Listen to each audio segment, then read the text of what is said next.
અહીંયા જઈ શકે છે। માટે ખેતી જેવો કોઈ બિઝનેસ નથી, ખાલી ખેતીને રીત અને રીતથી કરવાની છે।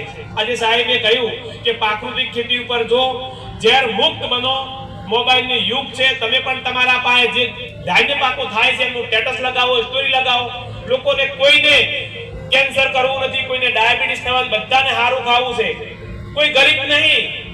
આ લોકો 700 રૂપિયાના પિઝા ખાતા હોય તો તમારી શાકભાજી ના હોય, પણ તમે એમના સુધી ઘર સુધી પહોંચાડો।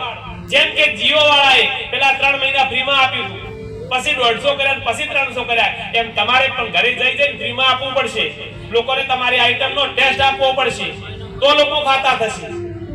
એમ આજે બાગાયતી પાક ઉપર પણ લોકો જઈ રહ્યા, જેને પાણી નથી એ બાગાયતી પાક ઉપર જઈ રહ્યા છે, તો બાગાયતી પાક પણ કરો। આપણા વિસ્તારમાં દાડમ છે, ખજૂર છે, નારિયેળી છે, આંબા છે, ઘણા બધા સરકારી પણ ખૂબ સહાયો મળી રહી છે। તમને રોપા ઉછેરમાં સહાય મળે, નર્સરીમાં સહાય મળે।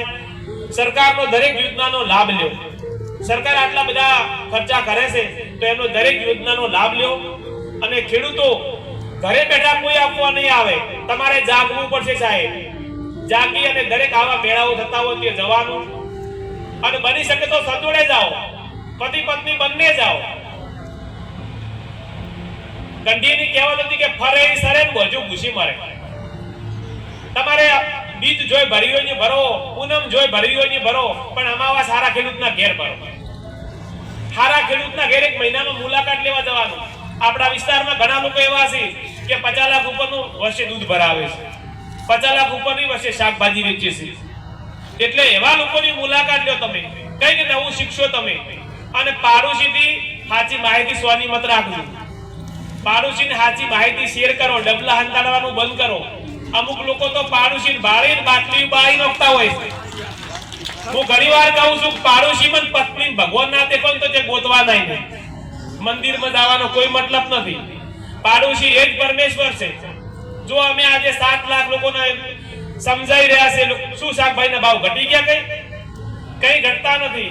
એકબીજા ખેડૂતોને સાચી માહિતી આપો, લોકોનું સારું કરશે તો ભગવાન આપણું સારું કરશે। માટે બધાને સાચી સલાહ આપો। આપણા વિસ્તારના લોકો ખૂબ સુખી બને એટલા માટે 2-3 પાક સાથે વાવવા પડશે। જો અમે આજે અમારા ખેતરમાં ટેટી અને મરચાનો આંતર પાક કર્યો છે, ટેટી 4 ઇંચે ખોરાક લેશે, મરચું 4 ઇંચે લેવાનું ચાલુ કરે છે। ચોળી અને મરચાના આંતર પાક કર્યા છે, ગલગોટા અને ટમાટરના આંતર પાક કર્યા છે। એવા પાક વાવો કે ભગવાન પણ બગાડતો વિચાર કરે કે તમે તો 4 મહિનાની ખેતી કરવી છે અને મોદી સાહેબના 2000 ની રાહ જોઈને બેવું છે। એમ થોડી ખેતી થાય? કોઈ આપણે જગતનું પૂરું કરવા વાળા છે, આપણે કોઈની આશા ના જોઈએ। આપણે જગતને જમાડવા વાળા છીએ, આપણે થોડા આટલોપા કરવાના। લોકો તમારી પાસે આવશે બધા જ। જો મારા ફાર્મ ઉપર કલેક્ટર સાહેબ થી લઈ અને કોઈ અધિકારી બાકી નહીં હોય, કોઈ મંત્રી બાકી નહીં હોય કે આપણા ફાર્મની મુલાકાત લીધી હોય। મોદી સાહેબે 2013 માં બંને પતિ પત્નીને દિલ્હી પ્લેનમાં બિહારી બોલાયા હતા। દુનિયા ઝુકતી है, झुकाने वाला चाहिए। તમે તૈયાર થઈ જાઓ। બીજી વાત નહીં, સરકાર તમારી પડખે છે। મારે ને કિરીટભાઈને ક્યાં પરિચય હતો, પણ કિરીટભાઈ જેવા ઘણા બધા હીરા પારખું છે કે એ લોકોને હાથે પકડી પકડી સ્ટેજ પર લાવશે। આવા સજ્જન લોકો આપણા ભારતમાં, આપણા ગુજરાતમાં છે। માટે તમારે તૈયાર થવાનું છે। તમે ઉંમર લાયક નહીં થો ને તો તમારા મા બાપ તમારો હગું ક્યારેય ગોતવાનું નથી। તમે ઉંમર લાયક બની જાઓ, તમે કાબિલ બની જાઓ। બસ ખેતી જેવો કોઈ બિઝનેસ નથી। માટે જેની પાસે જમીનો છે આવશે અને ભારત ફરી સોને की चिड़िया પણ પાછી આવશે। ફરીવાર 1980-85 જોઈ શકો છો। આપણે તો વારે ઘડીએ ઊંડી ખેડો મારી અને આપણા મિત્ર ખેડૂતોને મારી નાખતા હોઈએ છીએ।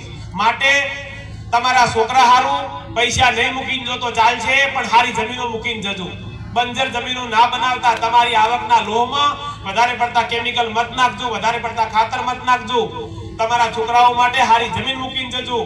દેશને કેમિકલ મત ખવડાવજો એવી આશા રાખું છું।